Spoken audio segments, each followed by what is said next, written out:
Hit tazlıq qilma deb o'zi to'pig'ib ketdi. Hitni o'tkazib bo'lib bel og'rib 10 kun yetdi. Tazlıq tekshiruvchilarning tekshirishdan o'tib olsin deb bulung pishqoqlarning hammasini etdi. Modalarimizdan ketgan tu qizlar bu 7 kuni bu bulung pishqoqlar qormidinglar qo'y etlab kelganlar. Tazlıq qilganimiz bekor bo'lib ketdi. Boshliqlarni ko'tirib o'gizlar qorab qo'yinglar, atmiga o'gizlar qo'ymadi. Onchi-munchi derizlarga qorab qo'yinglar, chivin poqimi qo'ymadi. Hammalar shunda chiroyli bo'lib ketdi, ammo chiroyimizning rangi qo'ymadi.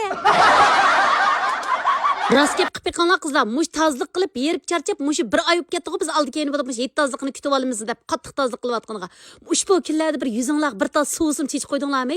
Ammo o'zimizni unutib turib tazliq qildik a. Endi hit o'tdi, bo'ldi, xonim xotinlarning to'y to'kilari boshlandi. Nima deysan? Men tazliq deganini qilib uylaringni chestay qilyaptim. O'ynayman endi deblam bu chiqitib qolasizlar-da. Shuni tazliq deganini pechat qilgan. Yetdan keyin uya-buyak bormiz, sayohatni qilamiz deb qarab turgan. Xonim qizlardan qattiq so'rab Taranch kelin yana keldi. Qanday ahvolinglar do'stlar, yaxshimisizlar? Men Taranch kelin Miyassardan hammanglarga o'tliq salomlar bo'lsin. Bugungi yitinglarni qizg'in muboraklayman. Ayol kishining nim jopasi bo'ladi, nima ish bo'ladi deb mush sal qaraydigan erlar ko'ring. Nim joparimiz bor ekan. Uyda o'tgan xonim xotinlarni bosh chaqlamanglar. Boshda uy degan gul qilib bitimiz deyman. Men xizmatchi xonim xotinlarmi mush xizmatdan tushib kechlab uy tozalab gul qiladi. Shunlashqa mashipini cho'qim elringlarga yo'llab qo'yinglar. Asliq bo'lsin qo'rq yo'qtish meni ispirmaymiz. Rostda endi uy tozaymizda bir qitim yuzimizga qarab qo'ymadi. Yetdan keyin polishib ketgan yuzimizga qarab qachon o'shlab bu yuzim deb aynak oldidan qopmadi. Men turmushni tutma deb polatqanda tavlan deydi bashro elayotgan barliq xonim qizlarga bu sen qo'rq yo'qtishmaymi asik ser qo'rq ispirma.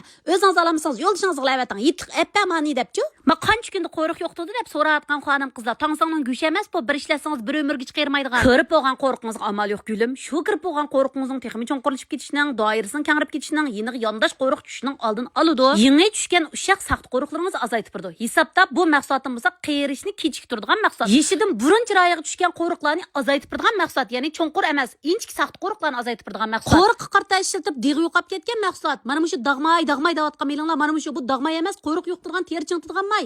Buni ishlatish jarayonida bosin, vitamin, nurg'un materiallar maqsadning tarkibida bo'lganligi uchun daqqa qarta ajoyib unumini ko'rib, nurg'un xaridorlarimning dog'lari so'slashgan, hatto yo'g'on inkas bekchi. Terimizning sog'lomligi uchun material esil, tarkibi esil, ota-onasi bor bo'lgan maldan birini olaman deydigan do'stlarim, asik ser qarg'ib isib qo'ydim. Kun sirlab o'ngshilayotgan, paqirayotgan, nurlanayotgan, dog'laringizning so'sishayotgan, qo'riqlaringizning aziyotganligini ko'rganingizda 58 qo'y degan pulga rozilig'ingizni his qilasiz.